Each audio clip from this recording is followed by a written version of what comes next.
Everyone, কেমন আছো তোমরা সবাই? আশা করছি সবাই খুব ভালো আছো। আজকে একটা লং ব্লগ বানাবো। অনেক দিন পরে মনে হলো ঘরে বসে কি ছিঁড়ছি আমি নিজেও জানি না, তো আমার মনে হলো একটা বড় ব্লগ বানানো উচিত। চুলের মধ্যে থেকে প্রচুর স্মেল আসছে, কজ এই যে স্ট্রেটনিং করেছি আমার ইনকামের পয়সা দিয়ে, আজ 1 মান্থ হতে চললো। আর আমি তার মধ্যে একটা জার্নিও করে ফেলেছি। সো চুল থেকে তো গন্ধ আসবেই, কিন্তু এই গন্ধটা ইগনোর করে আমি একটা ছোট্ট ব্লগ বানাতে চাই। সেটা হচ্ছে I had lost my job. আমি আমার লাইফের যে মেইন ফেজ, মানে আমি এতদিন ধরে ছোটোবেলা থেকে কলেজে পড়ার পরে আমি এই জব ওই জব এই জব ওই জব করছি। লাস্ট মোমেন্টে আমাকে একটা কনসালটেন্সি থেকে এমন একটা জব দিয়েছে যেটা আমি 9 মান্থস কভার করেছি। ইয়েস, 9 মান্থস কভার করেছি। বলতেও যেন লজ্জা করছে। ঠিক, লোকে এত, মানে এখন অনেকে বলবে গাইস যে এত লোকে কষ্ট করছে, এত লোকে কাজ করছে, এত লোকে জব করছে, ওদের জব নেই, ওরা খুব স্ট্রাগলে আছে, প্রচুর স্ট্রাগল করছে, কিন্তু আমার জন্য একদম না। কি করব বলো, এটাই হচ্ছে জীবন, এরকম তো মেনে চলতে হবে বলো। বা বেসিক্যালি আমি ব্লগটা বানাচ্ছি কজ আমার কিছু অফিসের তরফ থেকে কিছু বলার আছে, তাই আমাকে এখন অনেকে খারাপ ভাববে, আমি সেটাই কোনো যায় আসে না। সবথেকে বড় কথা, আমি এসেছিলাম আগের বছরের মানে 2025-এ 1 জানুয়ারিতে আমি এখানে পা দিই, মানে ব্যাঙ্গালোরে পা দিই। তারপরে আমি ব্যাঙ্গালোরে পা দেওয়ার পরে আমি লিটারেলি কাজ খুঁজি, 1 দিন 2 দিন 3 দিন 4 দিন এরকম ঘরে বসে বসে বসে বসে, এখন যেরকম আমি ঘরে বসে আছি ফুল, সেরকমই ঘরে বসে আমি কাজ খুঁজতে খুঁজতে একটা জায়গায় কনসালটেন্সিতে আমি কাজ পেয়েছিলাম, সেটা হচ্ছে টেলিকলার। ইয়াস, সো টেলিকলারের জব পেয়েছিলাম আমি, বাট ওই টেলিকলারের জবটা আমি করতে পারিনি বেশি দিন। কজ তুমি তো জানোই আমার কাজ করতে একটু ইচ্ছা করে না। সত্যি বলছি, আমি কাজ করতে একদমই ইচ্ছা করতো না। আমি সেই কনসালটেন্সিতে, বিশ্বাস করো, আমি 1 থেকে 4 দিন গ্যাপ কাজে যেতাম, আবার 4 থেকে 7 দিন কাজে যেতাম না, আবার 7 থেকে 2 দিন কাজে যেতাম, আবার 7 থেকে 3 দিন কাজে যেতাম না। এই করে করে আমি 2 মাস কাটিয়েছি।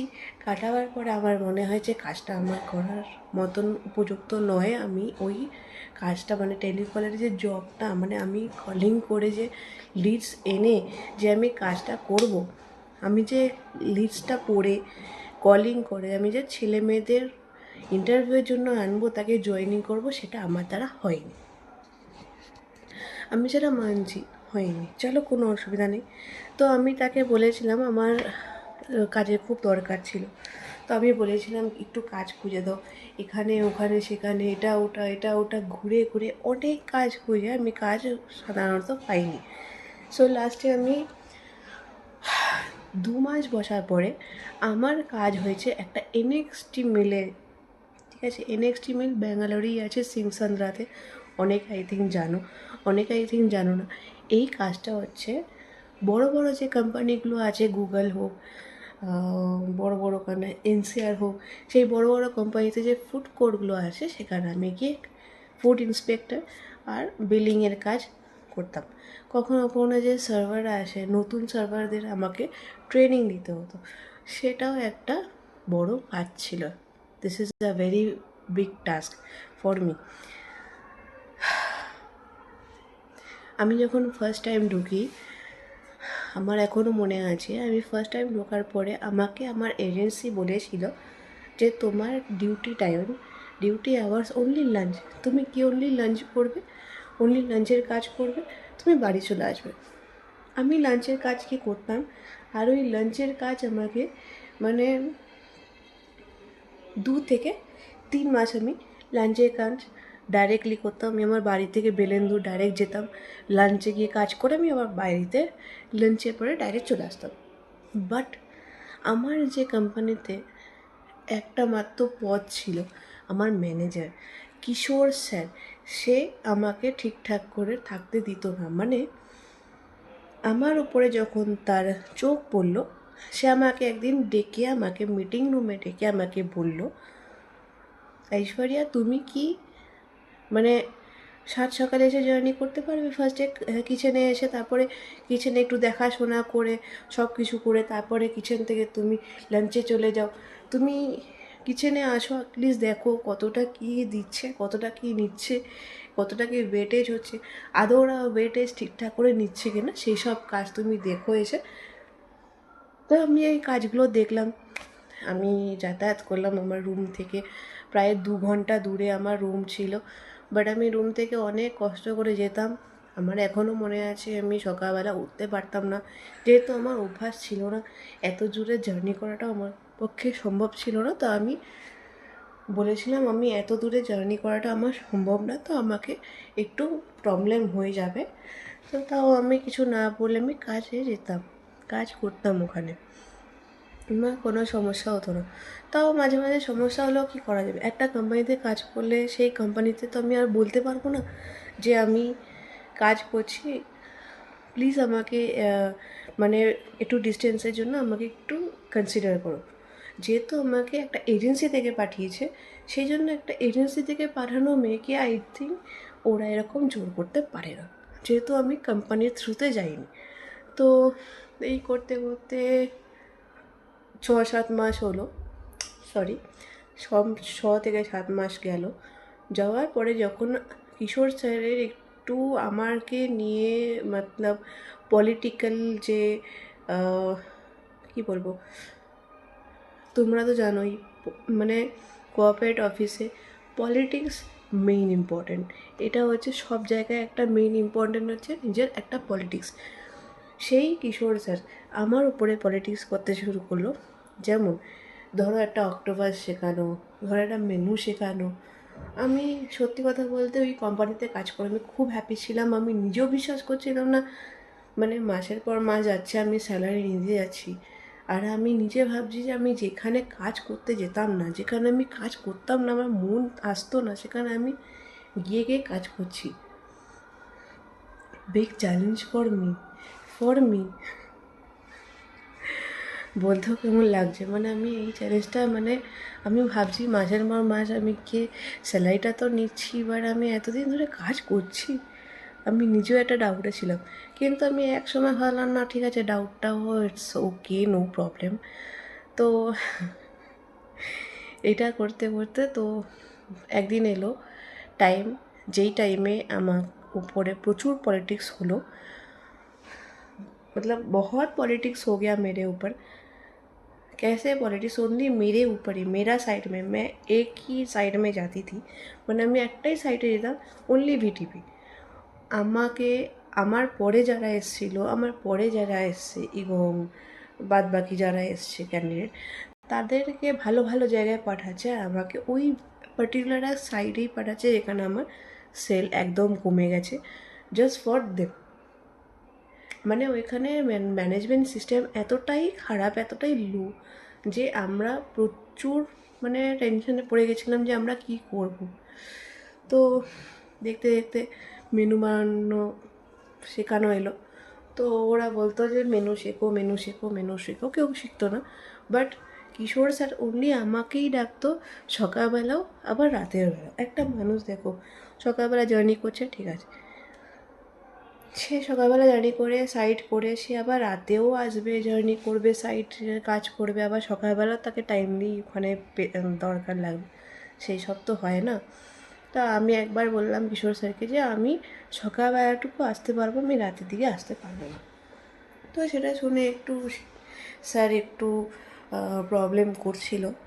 তো আমাদের মেইন সাইটে একটা প্রবলেম ছিল, যেই সাইটে সোমবার দিন, সোমবার মঙ্গলবার বুধবার এইসব দিনে মানে আমাদের একটু সেল কম বেশি হতো, ঠিক আছে, আমাদের সেল একটু কম বেশি হতো। আমি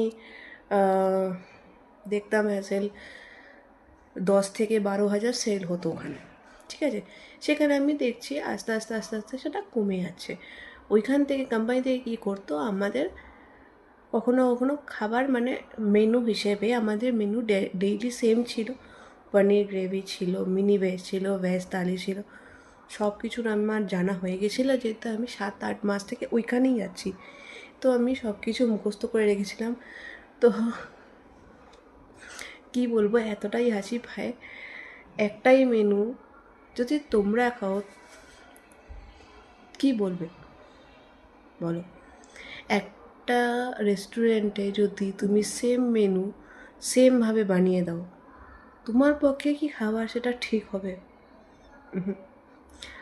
আমি যেখানে দেখছি আমার সাইটে পরের যে কাউন্টারটা আছে সেটা আমাদের পরে এসে, বাট সেখান থেকে পার্টি অর্ডার প্রচুর আসে, প্রচুর প্রচুর প্রচুর আসে, কিন্তু আমাদের সাইড থেকে কোনো পার্টি অর্ডার আসে না।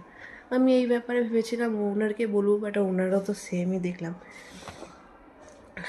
কি করা যাবে এখন? পলিটিক্সের হাতে তো আমার কিছু করার নেই। তো আমি অনেক চেষ্টা করেছি। তার উপরে একটা প্রবলেম ছিল যে ওই সাইটে আমাকে ডেলি স্টিভার চেঞ্জ করতো। ধরো আমাকে যদি বিবেকই রাখতো, মানে আমি একটা স্টিভারকে নিয়ে যেতাম, সেই স্টিভার আমার ডেলি যেত না, একদিন পর পর ছেড়ে এরকম আমাকে দিত। অ্যান্ড আমার প্রচুর প্রবলেম হয়ে যেত, প্রচুর প্রবলেমের আমি সামনা করেছি, এটা আমি বলে বোঝাতে পারবো না। বললেও এখন তারা শুনবেও না, যেহেতু আমি এখন ছেড়ে দিয়েছি। সো আমি ভাবলাম কি করব, তো আমি লাস্ট অফ অল ছেড়েই দিলাম, কারণ আমার সেটা ছেড়ে দেওয়ার মন হলো। আমি ভাবছিলাম যে আমি ছাড়বো না। লাস্ট মোমেন্টে যখন আমি একদিন লাস্ট গেছিলাম সেখানে, আমি লাস্ট যাওয়াতে আমি ভাবলাম যে না ঠিক আছে চলো যাবো, কোনো অসুবিধা নেই। একটা নতুন স্টিভার দিয়েছিল, সে আমাদের কলকাতা থেকেই ছিল। তো এই নতুন স্টিভারটা কাজ মোটামুটি জানতো, ঠিক আছে। তো আমার অতটা সমস্যা ছিল না, আমি একটু কিছু ওকে শিখিয়ে দিয়ে আমি ছেড়ে দিয়েছি। তো বাট লাস্ট দিন যখন ও আমার স্টিভার চেঞ্জ করে, আমি তখন আমার জবটা ছেড়ে দিই। ওই দিনই আমি আমার ল্যাপটপ ট্যাপটপ যা ছিল আমি সব ছেড়ে রেখে, এখনও মনে আছে যে আমি রাগের মাথায় এরকম ল্যাপটপ ট্যাপটপ দিয়ে চলে এসেছি। আমি এখন ভাবি কিশোর স্যারের ইচ্ছে ছিল আমাকে বের করার, অ্যান্ড সে করতে পেরেছে। হি উইন্স। মানে কিশোর স্যার আমাকে সত্যিকারের বের করতে চেয়েছিল, আমি নিজে থেকে বেরিয়ে গেছি। তার একটা পার্সোনাল রিজন সে পেয়ে গেছে যে না, সে তো বেরিয়ে গেছে, এখন তাকে আমি আর আনবো না, বাস শেষ। আমি সেখানে রিজয়েনিংয়ের জন্য বলেছিলাম, বাট রিজয়েনিং হয়নি। আমি গত 9 তারিখে কাজ ছেড়েছি, টিউসডে, ডিসেম্বরের 9th December. I had lost that job. I had quit that job.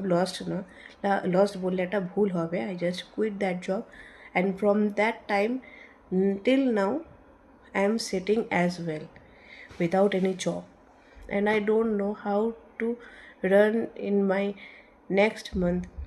আমি নিজেকে কেমন করে রান করব সেটাই আমি ভাবছি। এইটুকু আমি চাই যে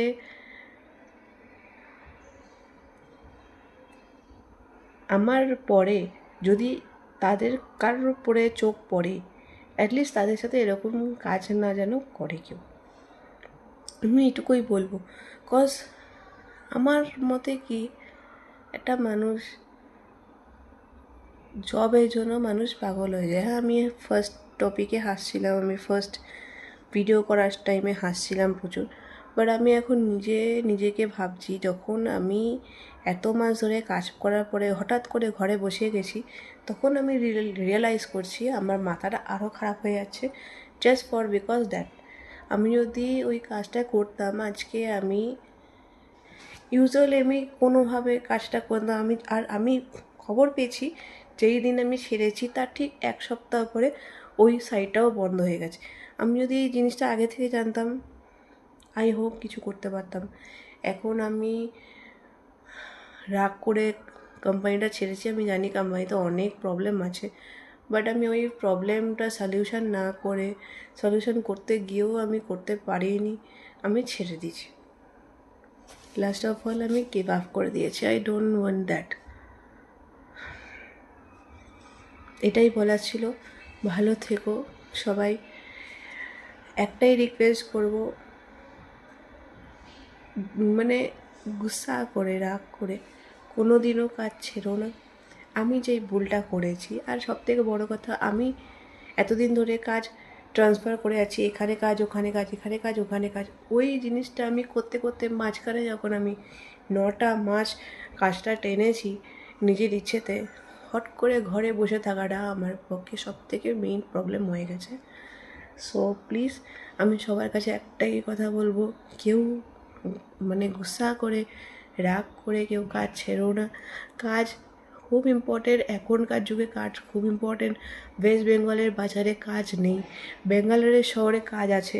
টাইমিংয়ের প্রবলেম, মেয়েদের জন্য স্পেশালি টাইমিংয়ের প্রবলেম। যদি পারো যেই কাজটা তুমি মন দিয়ে করছো, যেই কাজটা তুমি হাসি মুখে করছো, সেটা অন্তত ছেড়ো না। এটাই বলবো। ভালো থেকো। God bless you everyone. And hopefully সবাই একটু প্রে করো যাতে আমি একটা ভালো জায়গায় আবার কাজ করতে পারি, আর এই সেন্সটা আমার আবার মাথায় থাকে যে আমি ডেইলি এই কাজটা যেন করতে পারি। আমি ছেড়ে এখন নিজেই পস্তাচ্ছি। বিশ্বাস করো, আমি 9th ডিসেম্বর থেকে টিল 28 ডিসেম্বর এখন হচ্ছে, আমি এখনও সিরিয়াসলি ঘরে বসে আছি। আমি কাজ খুঁজেছিলাম, কাজ আমার লেগেছিল, বাট আমার কাজটা অনেক দূরে ছিল। ওই কাজটা এতটাই দূরে, মেয়ের পক্ষে সেটা এত দূর যাওয়া সম্ভব নয়। সো প্লিজ, যদি যাদের এরকম সিচুয়েশান আছে তারা প্লিজ কাজ ছেড়ো না, কাজ করো মন দিয়ে। ভালো থেকো।